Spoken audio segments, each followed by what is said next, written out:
Happy New Year, everybody, and welcome to the 25 Dynamite Delight. The first night on Max, and the first new show of the year. I'm going to tell you this. Was it the same old, same old? No. Was it different? Yes. Was it tremendously different? No. Now, I don't know about anybody else. They'll give you way more detail. I'm just going to give you the straight and forward of this thing. Look, we know they have not been doing very well. We know there's been issues. Is this a clean slate? Maybe. We did get some changes to the show. We got more vid packs than we normally would get from the show. And I'm sure they did this because of Max. That's good. Did we get more interviews? I think we got the same amount of interviews. Did we get anything that was more dramatically different than normal? No. But I will say that the focus was at least on making sure the people on the new platform did get at least an idea what they're dealing with. Not just throwing out matches. You did get at least a decent understanding. Doesn't mean it's great, but at least it is something going forward. Now, that's just me. I'm just saying this right now. First, we get Orange Cassidy versus Hangman Page. Now, I'm going to tell you, Hangman Page could have easily won that championship and should have won. If you weren't going to do anything dramatic or special, because remember what I said at World's End. Either we had to have Adam Copeland turn heel and be the mastermind behind the Death Riders and Mox, or a Shane McMahon. We didn't get either one. And I just finished watching the show. This is a little later than I normally will watch it. I actually decided to rewatch it again so I can get a good taste of things. Of course, I'm not going to be detailed, like I'm not a detail guy.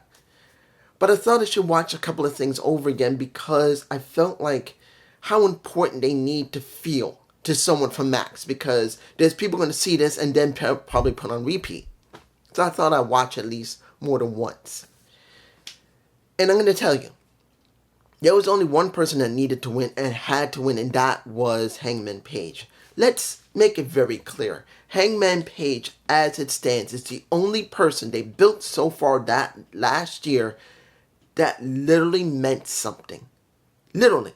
After the fight he had with Swerve, if it wasn't Swerve that was supposed to be something special, it had to be Hangman, and that was the reason he had to win. Now, of course, after the match, we got the beatdown, and then we get a Christopher Daniels, who's no longer an EVP, come out, but he's still dressed as one, which they're going to have to do something about that. I'm just saying, do I want to see Christopher Daniels having a feud with a Hangman Page? No. But do they have someone that can feud with Hangman Page at this time? No. No. They don't have anyone, particularly with the storylines they have right now. So they just threw Christopher Daniels at him because they didn't really have much of an opportunity to put someone there. Now, is that right? No, they should have got somebody built up for him. But this is what we got. Question's going to be how they're going to book it. Next, we got Bobby Lashley, and this is one I had to see twice. I just saw it 3 times. I replayed it 3 times. I had to, because, look, you see the Hurt Syndicate. You see they mean something. You see that you want them to mean something, but then seeing Shelton Benjamin not job once but 3 times is stupid. But now you have them go up against Acclaimed. And let's make it clear. We know Caster was going to do something. They want to break up Caster and Bowen. And this could have been the catalyst to finally end it between Caster and Bowen. Of course it's not, but this could have been just it. And you could see Caster watching Bowman walk away, but he did not. Let's make it very clear. Caster decided he wanted to make it about himself as the world's greatest wrestler. Got his clock cleaned again.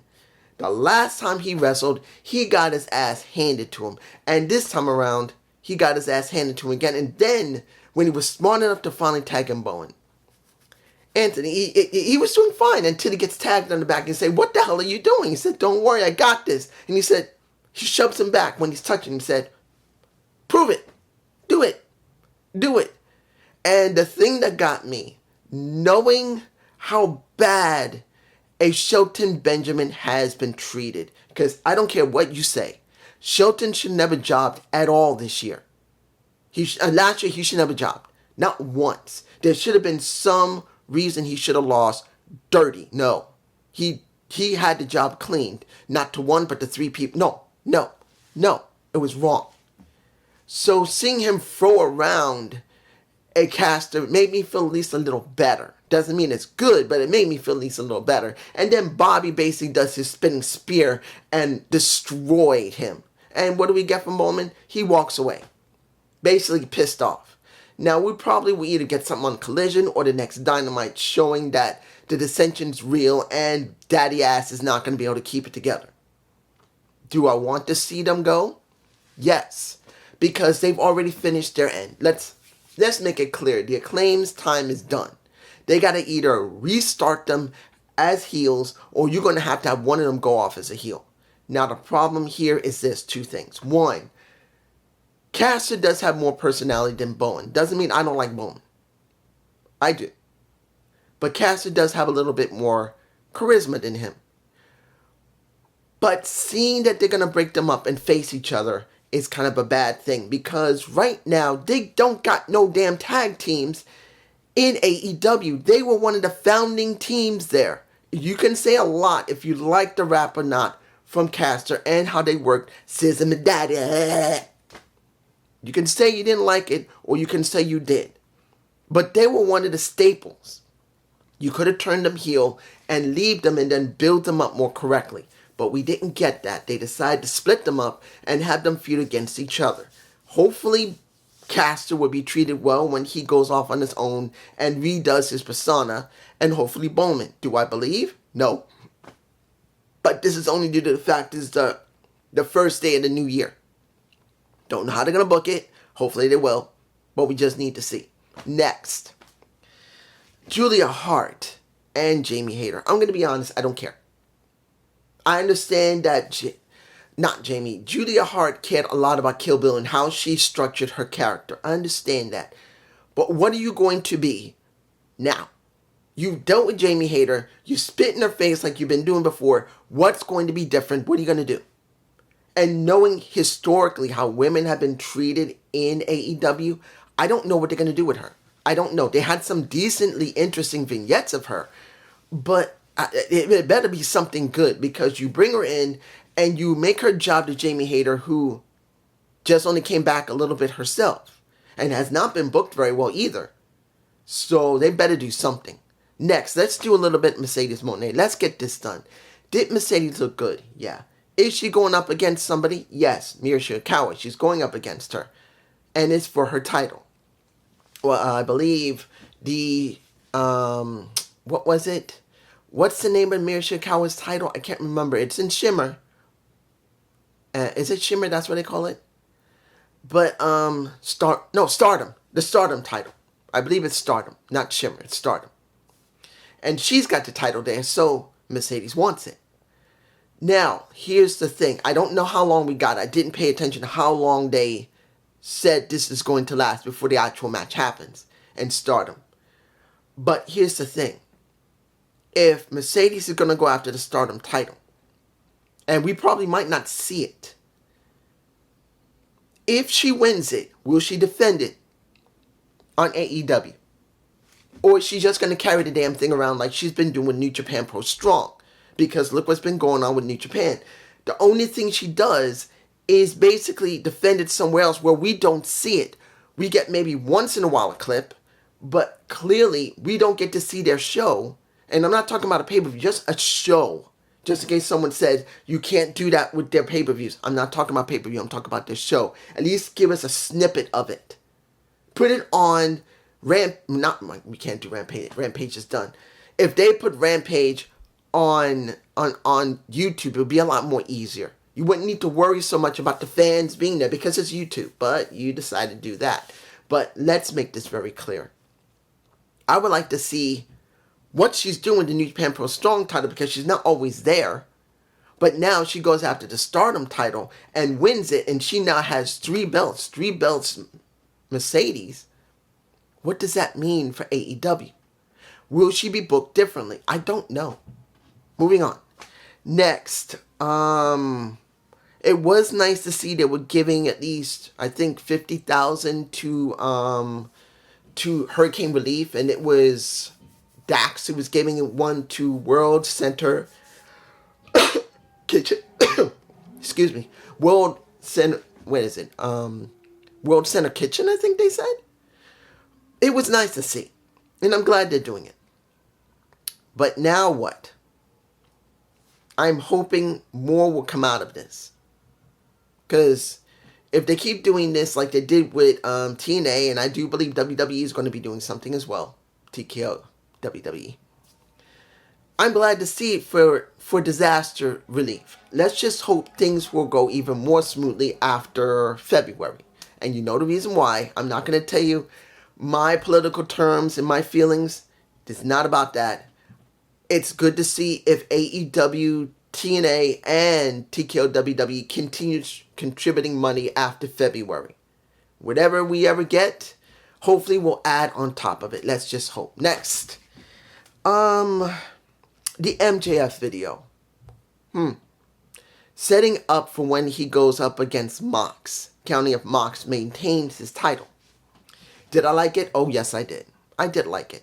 And I'm glad they finally finished with Adam, and now they moved on to now a MJF possibly going after the world title, getting his Triple B back. Do I believe he can do it?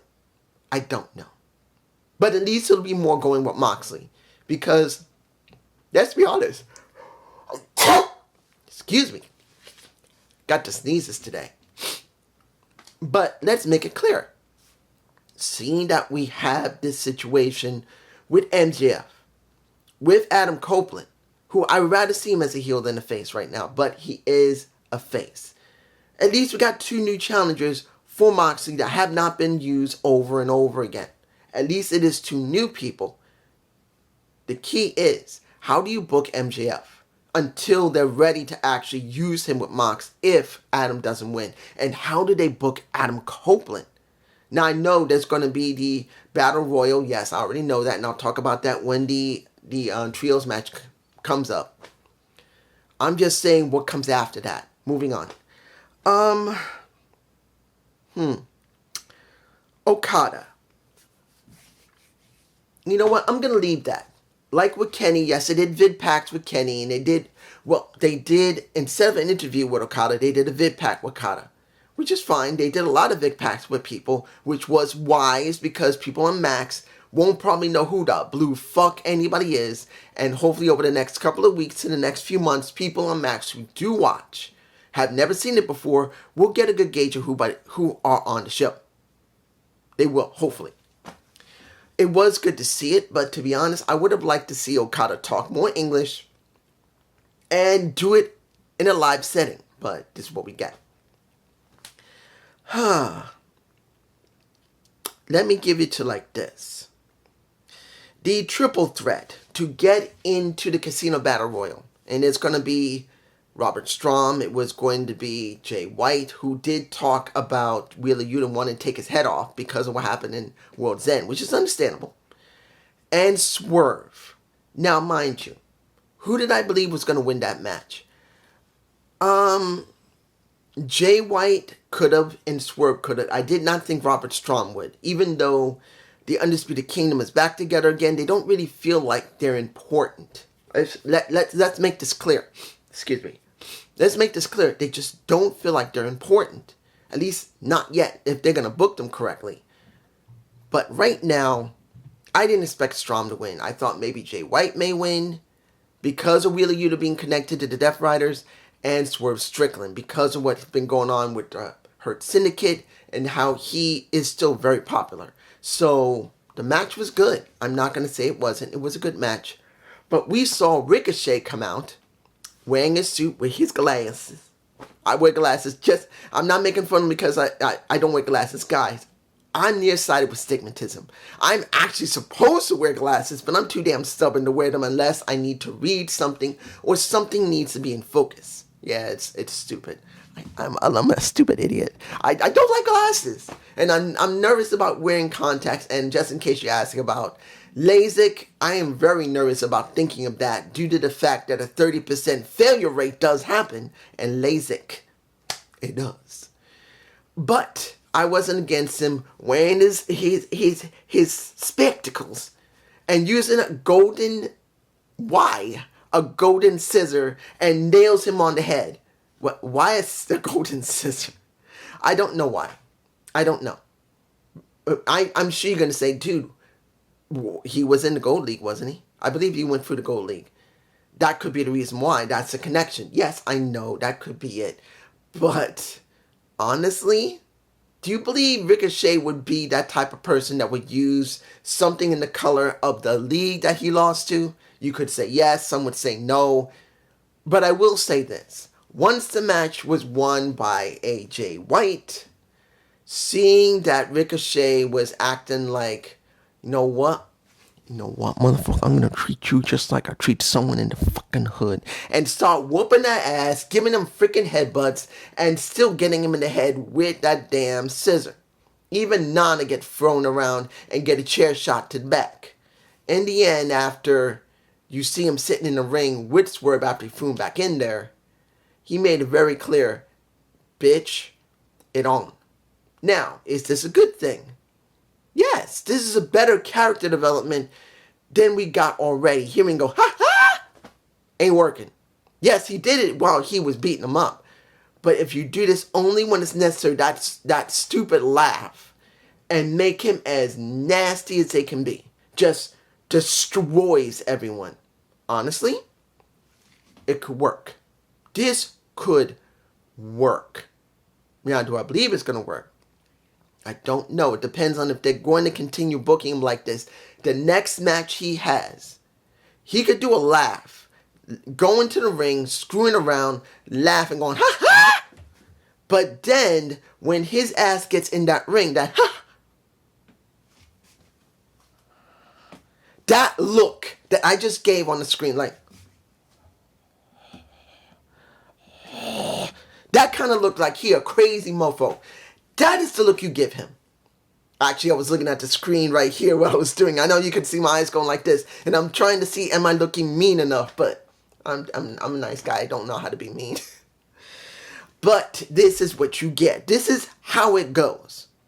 And I will tell you, if they make this work, I will appreciate Ricochet a lot more. I knew he could get it over, but it's going to count on what the story is going to be. So let's move on to Powerhouse Hobb destroying two guys. And this makes me worry because, let's make this clear. And I left this as a comment on my State of AEW Part 2, 2024. Because someone thought that CM Punk was not that influential. He's nobody. He's not as great. He thought he was better than Hogan. He thought he was better than The Rock. He thought he was better than Stone Cold Steve Austin. He ain't that. He's a cancer. And I told him, you're wrong. If he was not that important, how come AEW's YouTube channel, its biggest number was CM Punk? How come people care? I'm not telling you that CM Punk was the greatest. I'm not, but people care about him. And when it comes to this situation, when it comes to AEW, they have historically booked the women badly and big men badly. Remember what I just said. They book big men bad and they book women badly. And normally how they book the big men, like a Lance Archer, throw two people at him and let him beat the living shit out of him. But look how Lance Archer and a Brian Cage have been booked. Individually, they always destroy someone until they're in the clinch and they never get it done. Then they book them together as a tag team, which looks good, but in the clinch, they can never get it done. And now we'll look at Powerhouse Hobbs. A guy I actually like. I like the Book of Hobbs gimmick because it reminded me of when it came to a Mark Henry and the Halls of Pain. The Silverback would destroy anybody and put you into the Hall of Pain.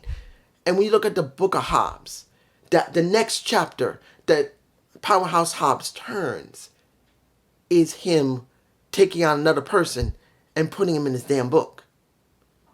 And then you see him take on two guys and destroys them quickly. But what does that mean? It means like it's always been. A big guy never gets anywhere. That's the way it looks. Now, I'm hoping I'm wrong, but you never know. The last match I'm going to talk about. See, am I forgetting anything? Just in case I'm forgetting something. Did I forget anything? Well, yeah, that's it. I know I can talk about the vid pack between Will Ospreay and Kyle Fletcher, which is kind of a repeat for the last couple of weeks. I'm not going to talk about that. It's just going to depend on where they're going to book it. Hopefully they'll book it good. But let's go to the trios match. Death Riders versus Team RKO. Well, Team RKO FTR. That's what we got.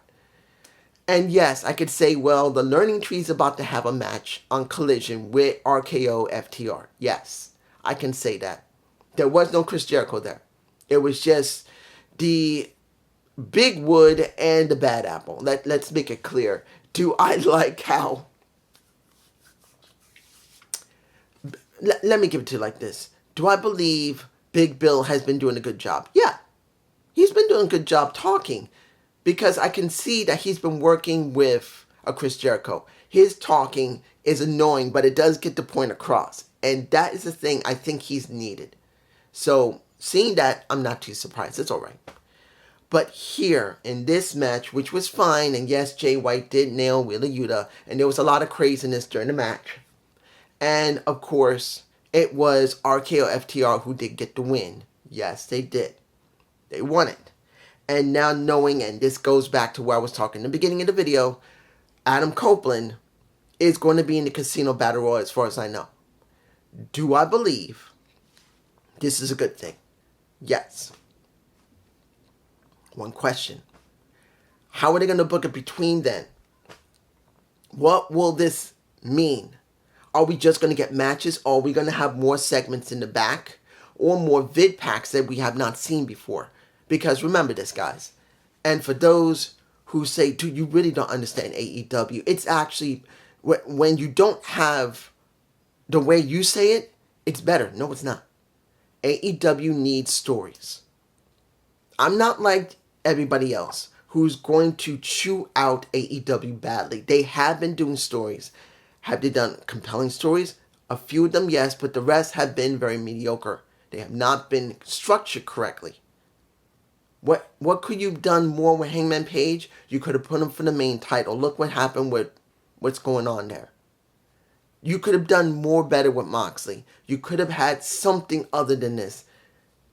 They have not done things well. Like I said, they have done two major storylines. The Bucks storyline as EVP and the Death Rider storyline. The first storyline was a response because of CM Punk. There is no way around it. It's not about him being important. It's about him talking and they responding to it because they didn't need to respond to him. They could have just left it alone and just kept going. Like I say over and over again about AEW and the attitude of AEW with the Bucks or Tony himself. They react. They don't act. This is not about how great CM Punk is if he thinks he's better than anybody else like an Austin or a Hulk Hogan or a Rock or Triple H. No. It's not about that. He's his own separate thing and people loved him for that. And if you are running a promotion that he used to be in, he caused you grief, you got rid of him, why would you feed into it? Why? It isn't just because he talked shit, because he did. It isn't that he's not talking truth, because he did. It was because, and this is the major reason they have problems now, they didn't act. In other words, whenever that video came up, when it happened, they didn't need to respond to anything. They didn't need to show the video footage of him choking out Jack Perry, and they didn't need to do the EVP storyline And they didn't need to do the Moxie storyline that everyone realized was because of that video. That's the truth. There is no way around that. And I'm not even against the Bucks or Tony, but I gotta call it out the way it is. You could have done better. And you should have done better. But this is what we got. And I hope you enjoyed this video. I'm sorry it's a little late. Like I said, I wanted to watch the show a little bit more. I replayed the show. And I think I might be doing that from now on. I think after the show is over, I'm going to go back and look over certain things again. I used to do it once in a while, but I think I'll do it more often. Because sometimes I miss some stuff that I should have said in the video, and I just missed it when I was writing. Because remember, I write notes. And sometimes I miss certain things that happen. Because I am writing and I hear it and I look up, but I may miss it. And I don't always have the time to look it back unless I watch a replay of it, which I think I'll be doing from now on. Doesn't mean I'll be more detailed, but I am going to do it so I can get a better context of what I'm watching. Remember, I'm a fan too. And I'm the one who cares about the mystique of wrestling, not just about just reporting it. I'm giving you the attitude of a fan who is a somewhat okay-ish wrestling reviewer, but he at least is giving you a more organic type of review than most that are very detailed, very straight. I hope you enjoy it. Peace and Happy New Year.